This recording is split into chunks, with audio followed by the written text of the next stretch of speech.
Chiediamo a Bob Whitehill, il supervisore al 3D per la Pixar, la differenza tra questa versione e quella normale in 2D.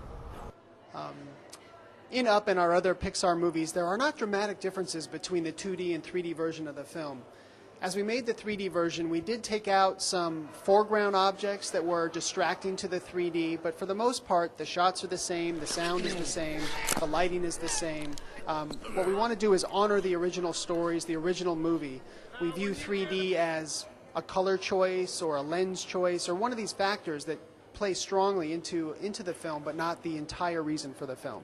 Tu sei il supervisore stereoscopico ai film 3D della Pixar. Che cosa vuol dire? So the stereoscopic supervisor, or 3D supervisor is another way to put it. Like the other creative leads on the show, the lighting lead or the animation lead, we work with the director to determine how we want to use 3D to help tell our story. For instance, in Up, our main character Carl goes on an emotional journey. First, when he's with his wife Ellie, his life is rich and dimensional, and so the 3D is rich and dimensional.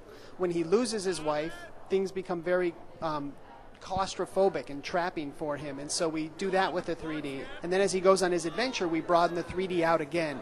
And so that's the way that someone like myself as a stereo supervisor can help tell the story of Up by using 3D. We're working on at Pixar our Toy Story 3, which will come out next. Following that will be Cars 2, in which the characters come to Europe.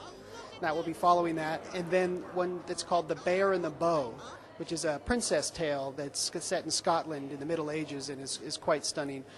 There's also an upcoming short film that will be preceding Toy Story 3 that's an absolutely stunning use of 3D. It may be the best use of 3D ever in terms of feature filmmaking as far as I'm concerned. It absolutely looks beautiful.